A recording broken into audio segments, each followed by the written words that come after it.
Big boss Malayalam season 7 മത്സരാർത്ഥി ലക്ഷ്മിയുടെ പ്രൊഫൈലാണ് ഇന്നത്തെ വീഡിയോയിൽ. വേദലക്ഷ്മി എന്ന സോഷ്യൽ മീഡിയയിൽ അറിയപ്പെടുന്ന ലക്ഷ്മിയുടെ യഥാർത്ഥ പേര് ലക്ഷ്മി ഹരികൃഷ്ണൻ എന്നാണ്. ആർക്കിടെക്ചറിൽ ബിരുദം നേടിയ ലക്ഷ്മി ഈ മേഖലയിലും മാർക്കറ്റിംഗ് രംഗത്തും പ്രവർത്തിച്ചതിന് ശേഷമാണ് അഭിനയ രംഗത്തേക്ക് കടന്നു വരുന്നത്. ബിഗ് ബോസ് ഹൗസിലേക്ക് വരുന്നതിന് മുമ്പ് തൻ്റെ ആദ്യ ചിത്രമായ മിഡ്നൈറ്റ് ഇൻ മുള്ളംകൊല്ലി എന്ന സിനിമയിലൂടെ ലക്ഷ്മി വാർത്തകളിൽ ഇടം നേടി. ഈ ചിത്രത്തിൽ ബിഗ് ബോസ് സീസൺ 5 വിജയിയായ അഖിൽ മാരാറും മുൻ മത്സരാർത്ഥിയായ അഭിഷേക് ശ്രീകുമാറും പ്രധാന വേഷങ്ങളിൽ അഭിനയിക്കുന്നുണ്ട്.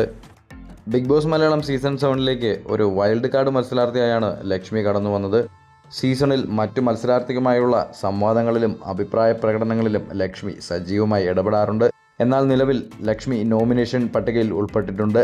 ഹൗസിനകത്ത് ചില വിവാദ പരാമർശങ്ങൾ നടത്തിയതിന് ലക്ഷ്മി വിമർശനങ്ങൾക്ക് വിധേയയായിരുന്നു. LGBTQ ദമ്പതികളായ ആദിലയെയും നൂറയെയും ലക്ഷ്മി നടത്തിയ വിവേചനപരമായ പരാമർശം വൻ വിമർശനത്തിന് കാരണമാക്കി.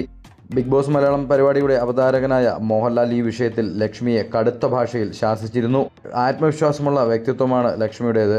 ബിഗ് ബോസ് ഹൗസിനുള്ളിലെ സമ്മർദ്ദങ്ങൾക്കിടയിലും സ്വന്തം നിലപാടുകൾ ഉറച്ചു നിൽക്കാൻ കഴിവുള്ള മത്സരാർത്ഥിയായാണ് ലക്ഷ്മിയെ സമൂഹം വിലയിരുത്തുന്നത്. വീഡിയോ ഇഷ്ടപ്പെട്ടെങ്കിൽ വീഡിയോ ലൈക്ക് ചെയ്യാനും ചാനൽ സബ്സ്ക്രൈബ് ചെയ്യാനും മറക്കരുത്.